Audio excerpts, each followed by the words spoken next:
Welcome everyone to today's webinar, which I've been really looking forward to because we were talking about the topic of digital transformation, which has been in everybody's, it has been a main topic over the last few years anyway for most organizations, but especially since COVID, it has really had another matter of urgency. And we were thinking of what would be an interesting company or organization to talk to about this. And then we thought, why not the Church of England? Because they're actually a really, I suppose, one of the oldest institutions that we have in Britain.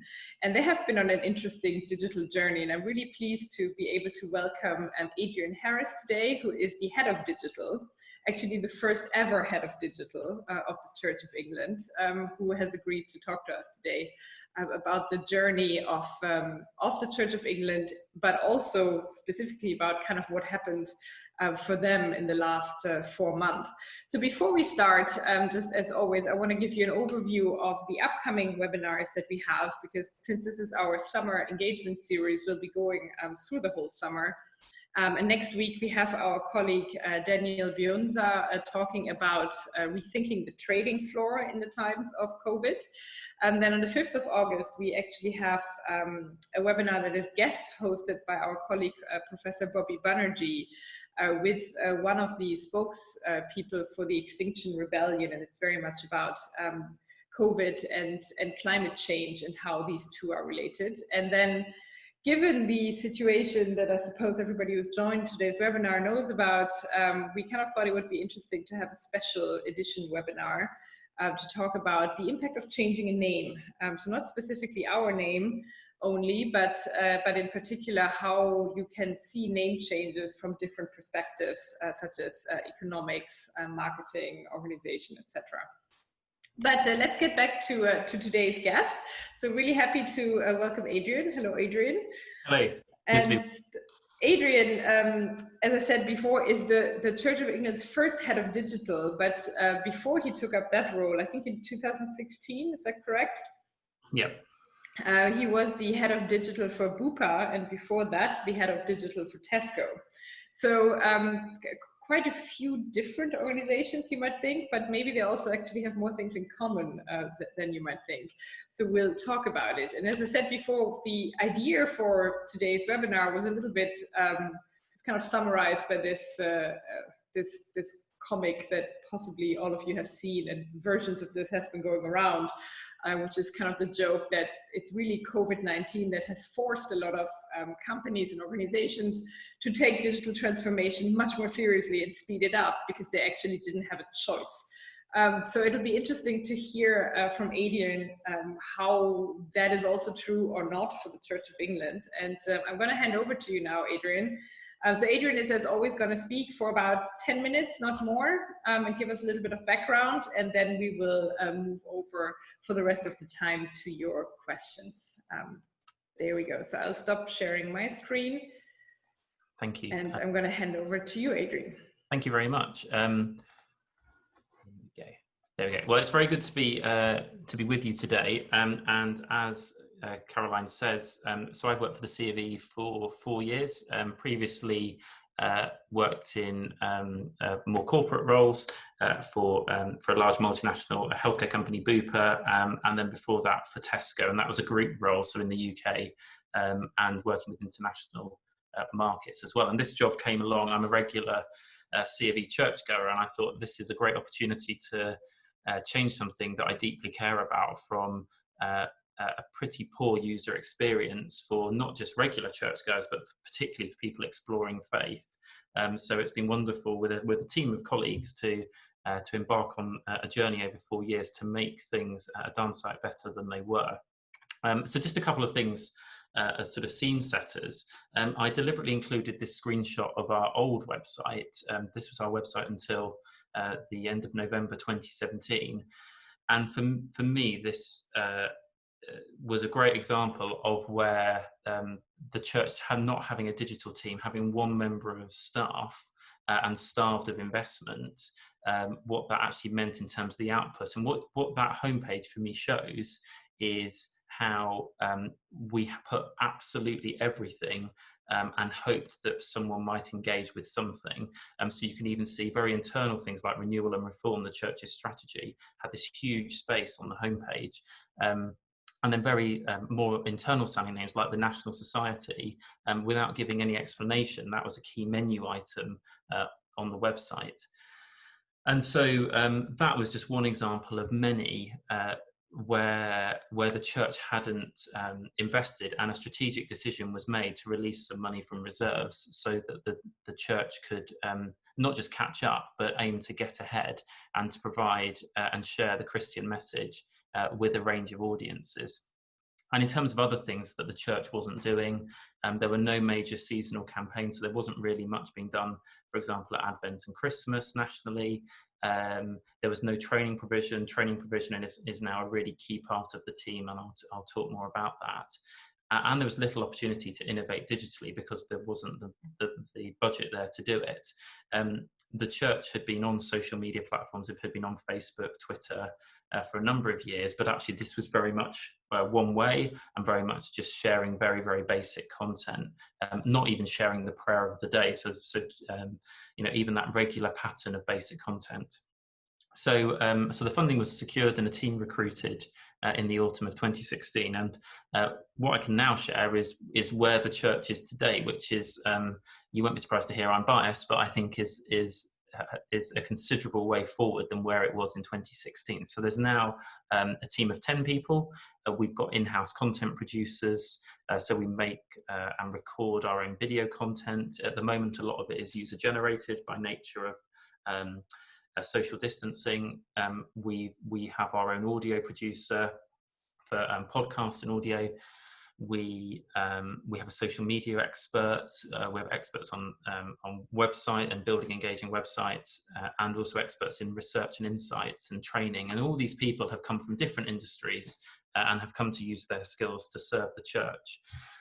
One of the other big changes that we've made, and I can share some links afterwards if it's useful, because there's information on our website, is we've done a considerable amount of audience research. So we've built a series of personas. We've run focus groups across the country, speaking to different communities, speaking to regular churchgoers, people exploring faith, and all of those sort of best practice strategies that any organisation, secular or religious, would use, which are to understand what content works and what doesn't, and how to build relevance and engagement. And I would argue that the Christian message, particularly at the moment, has never been more relevant, and the message of faith as well. And for us, really everything that's happened in the last 4 months is the culmination of 3.5 years work in the team. We've also done a lot of work on our websites. They've been completely built again from the ground up. Campaigns at Christmas, Easter, Lent. We just run those as a matter of course now. We run online and in-person training. So far this year, we've trained 4,000 people across the church on a whole range of things like social media, writing for the web, online giving, and really this has all accelerated, particularly in the last 4 months. One of the things that always surprises people is that we've also built smart speaker skills. So we've on the Alexa platform and on Google Home, we decided to do a little test about 2 years ago, and we set this project up with a small amount of investment, and now a couple of years on, those apps have been asked more than 250,000 questions. So for a very, very small level of investment, the return on that investment has been huge. And one of the big trends we see is, in normal times, people aren't necessarily comfortable going straight to a church building. And actually where Alexa and Google Home have been very powerful for us is to introduce the themes of the Christian faith and then encourage people in going further to go to a physical community. And the pre-lockdown and then post-lockdown, as and when things return to something like normality, our whole model as a team has been, how do you use digital to encourage a physical connection? And that's been a really sort of big focus area, and using digital in a very countercultural way to a lot of high street companies and organisations. And because the CofE has 16,500 churches, right across this country. All of us, whether Christian or not, are in a parish with a C of E parish priest as the national church. A lot of our work has been, how do you use digital to encourage people into one of our buildings for gathering in a physical sense. Another big thing we've also done is around social media ethics, and I think we've been really pleasantly surprised with the launch last summer. Archbishop Justin went to Facebook and launched a digital charter and a set of guidelines, and they received a lot of very, very encouraging, in a similar way to the smart speakers actually, secular engagement with that work, because it's the church speaking into how we hope people should behave online, and we've created a set of guidelines and a charter. Understandably, and as the sort of series you've been running has shown, there's been a huge impact of COVID-19 on the church, and one of the biggest areas we've seen that in is with our buildings having to close, but with the church being very much available online, is pivoting to online video and audio services. And one of the very interesting trends we've seen there is supporting regular churchgoers. So each week we put a service together, but also new audiences. And we're seeing around 1 in 5 people each week watching who go monthly or less or not at all. So we're actually reaching and engaging a new audience who are using this to explore Christianity at this time in the life of the nation. What we're also seeing is that there's a very large international audience also watching this content as well. So it's not just people necessarily in England. There's amazing examples of where churches, and we're very much an umbrella, we are not the corporate head office in Westminster. We provide resources and content for churches to use. There have been amazing examples of where churches have been meeting the local need. We run a site called achurchnearyou.com, which does what it says on the tin. And we've got more than 5,500 online services and events listed on that platform. So it's like a giant Wikipedia. A church can go on and update it themselves and do a whole load of other clever things. And that has been a key resource for us, having one digital platform where churches can list everything they're doing, now physical and online, but during lockdown, just online.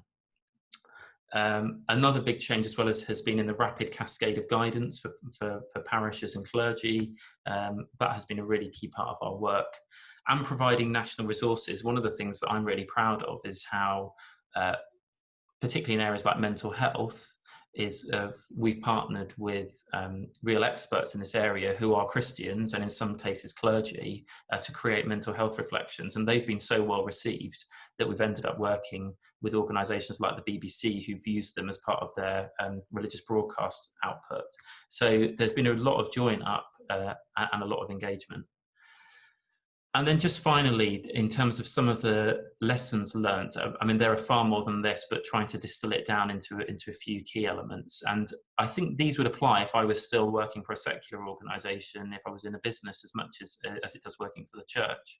And that is the real importance of high quality original content that serves a range of audiences.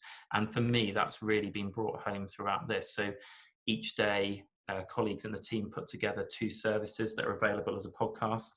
It's made us sort out our whole audio and video distribution strategy, which would apply to any organisation. We put our weekly service, which is a 30 to 40 minute video. We put that on YouTube and Facebook each week. And we've seen really interesting trends, particularly on YouTube, where people are watching it on their smart TVs with their family each week.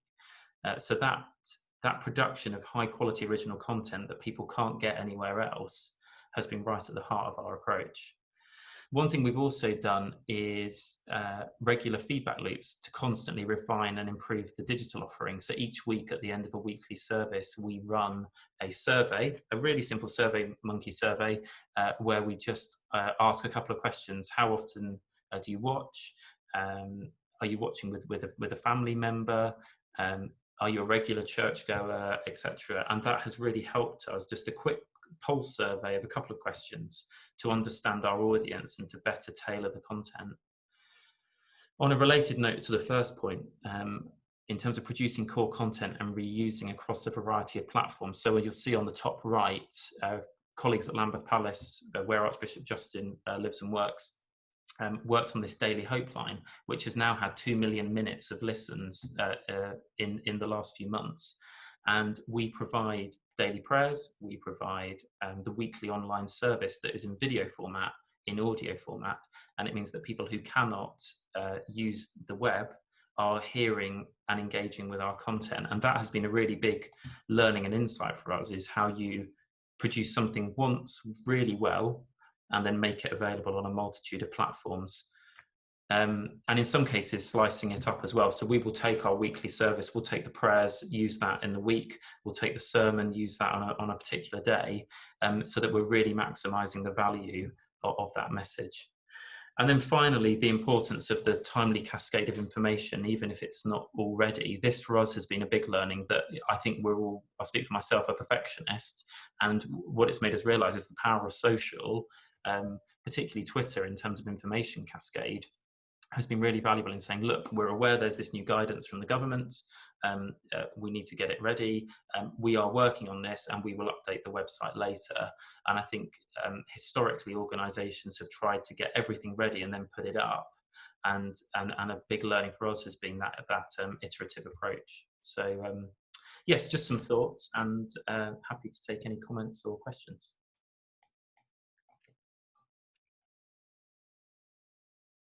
Thank you so much, Adrian. I have a couple of questions already that just came up from the talk, and there have been a few in the Q&A function in the chat.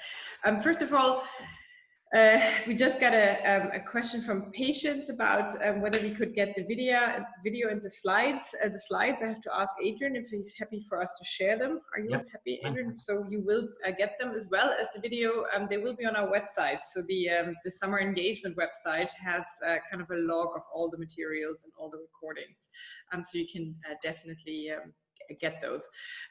Adrian, thanks so much. This was really interesting. I have kind of like jotted down a million questions. So I will just ask a couple before I give over to the audience again.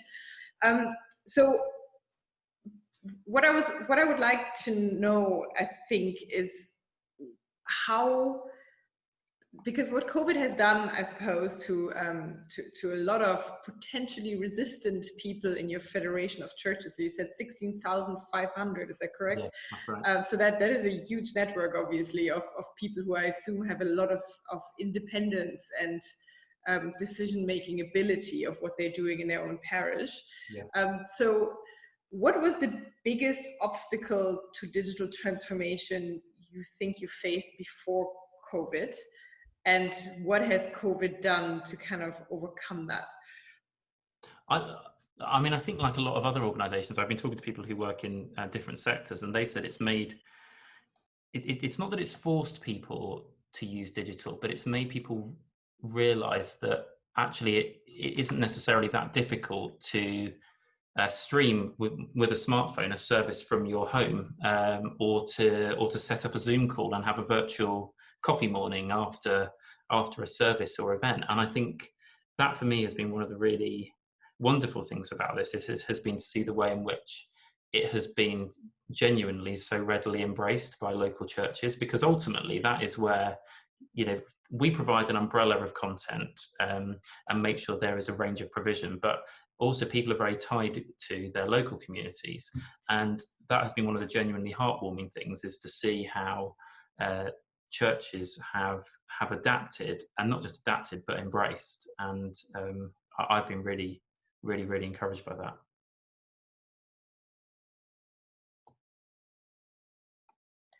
Lots of, thank you so much. Lots of questions are popping in here, so I'm going to start putting a few of the audience, and then I might get back to my own if we still have time. So Marcus Lieberman is asking, can you talk a little bit more about the smart speaker skills and how effective you think those have been to advance the vision of the organization? Yes, so I mean, that has been a fascinating project with a range of other colleagues to be involved in, because what we've been able to do is to take prayers and information that has historically sat in books that are in your pews or at home, and to make that available and to bring it to life in a completely new format.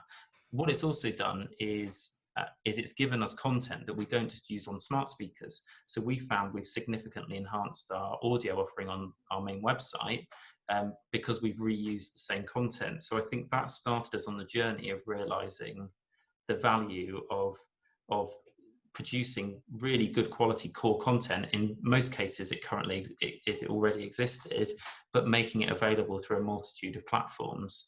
And I'm just really encouraged by the fact that it's really interesting to see how a range of audiences are using it. So you've got people who are exploring faith, but you've also got people who pre-COVID couldn't actually get to church, and the ability for them to be able to actually hear the prayer of the day, or to, if it's Christmas or Lent, to actually listen to the day's reflection and reflect on it. It might be 2 or 3 minutes long.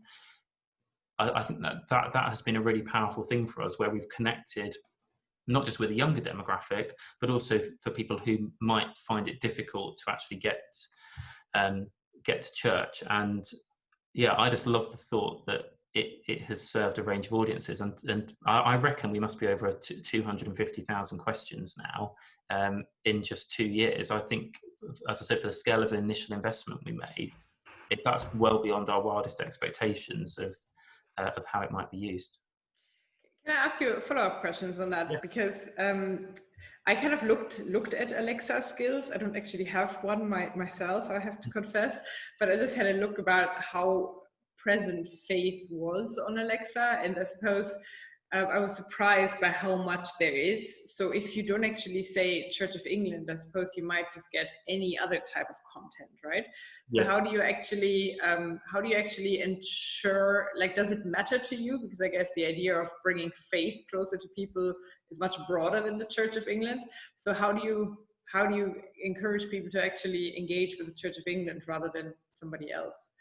Yeah, no, that's a really good question. And I think that's where having a really strong social media presence for us has enabled us to share that with a range of audiences in a way we wouldn't otherwise. And I think that it's made us realize as a team how complementary all of the different platforms are. And actually, by not being on the platforms, we vacate the field, and there isn't the opportunity to engage with content. And that's definitely what we've seen with smart speakers. I think the other thing with smart speakers as well is that you actually don't, for both platforms, you don't actually need to own a device anymore. It's available on smartphone apps as well. And that's what I think, where we've got into it relatively early, has enabled us to then sort of start to reach an exponentially bigger audience, because it's available on an app as well as on the physical device. There is a question from Chris, who basically says, it's kind of I'm sorry for not keeping the order to those who've been asking questions, but it fits here. I'm aware that the Church of England has a lot of elderly people, and this group still struggles with the use of digitals. Even, I guess, if it's on a smartphone, it's better than if it's on Alexa, but it's still a smartphone. So the question is, how do you reach this group, and how do you get them to step up to this new thing? Yeah, that has been one of the things we've been really encouraged by as well, is how people right across the age ranges. So we've heard of grandparents in a care home who might want to watch the weekly service, who a relative has posted them an old tablet, and they're now sort of sitting there with an older iPad watching our weekly service each week. Or we're seeing, there's an example from a care home last week, and they posted the picture afterwards of a load of residents printing out the order of service that we put on our website, and obviously watching the service on a smart TV. And there's about 10 or 15 of them. And I love the thought that, you know, that in a way they're gathering in community in a way that's safe at the moment, but being able to use the resource. I suppose the other area as well is having things like the Daily Hope line. When that was set up, the ability for anyone in this country to ring an 0800 number and to hear hymns, songs, to listen to the weekly service, to listen to the day's prayer, that has been really, really important. And having that multi-channel, if I was at Tesco, that would be, you know, what's the multi-channel approach to this? That is the multi-channel approach, where you make it available in many places. And and see what happens. And Stuart has a question which is specifically about how you have actually arranged the work within your team. So he asked, does your digital team all work remotely? Do you rely heavily on email, or do you have have you transitioned to a project management platform such as, I don't know, Teams or Slack, I imagine? And if so, has that move been welcomed by the whole team?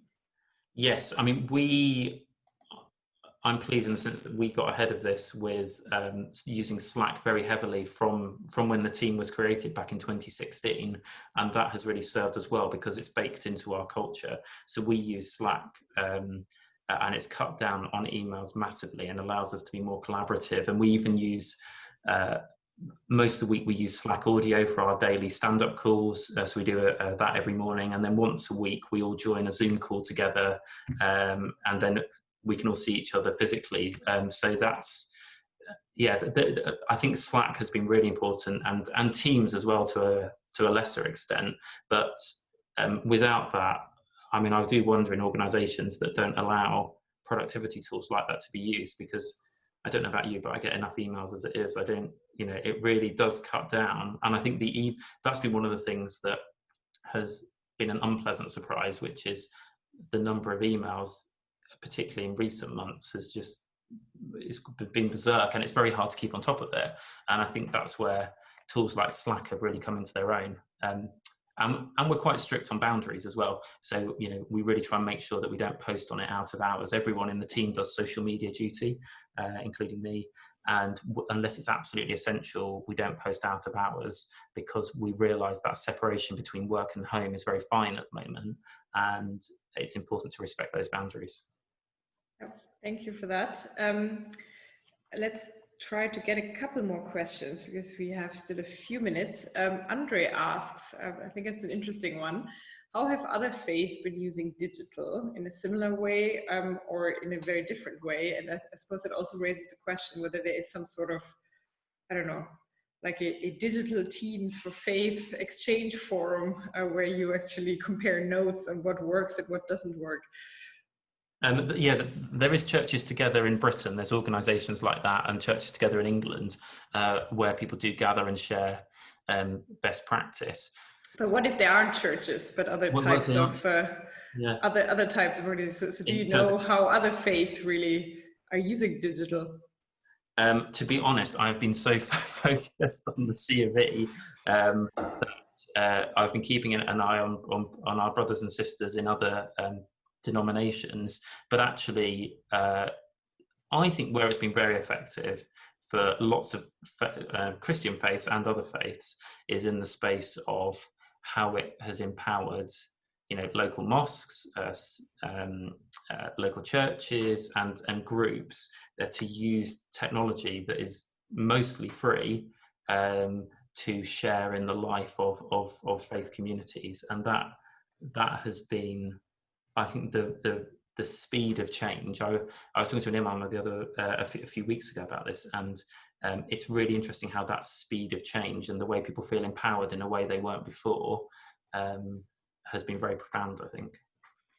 There's actually a great question from Marcus that he's asked already a while ago. Sorry, Marcus, but I think it fits it better towards the end. So he asks, what do you see as the main legacy of the online activity of the Church of England during COVID-19 for your online strategy of the church? And I mean, we've talked about this offline before. It's a little bit, what do you think is going to remain that kind of came in during COVID? Which things, like when we can finally go back, safely in groups to physical spaces, what's going to be still there? And then, because we are running out of time, Anisha asked, what is the next step actually in the transformation journey of the church?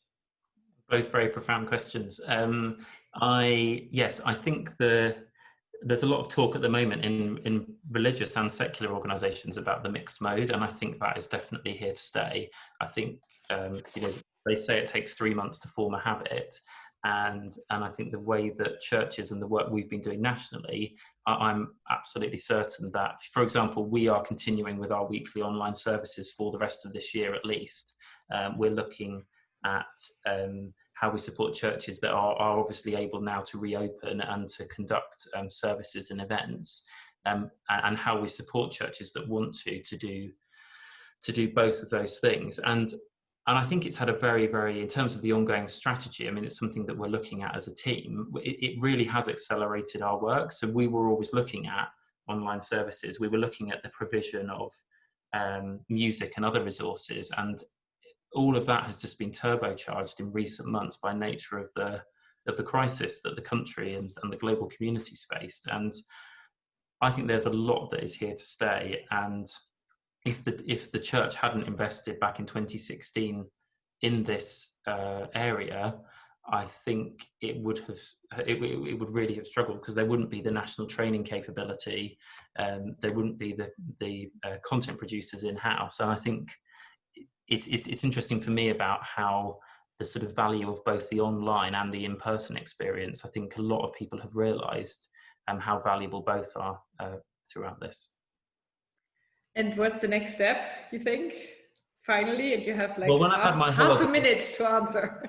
When I've had my holiday in August, I think that there's a sort of church online versus online church.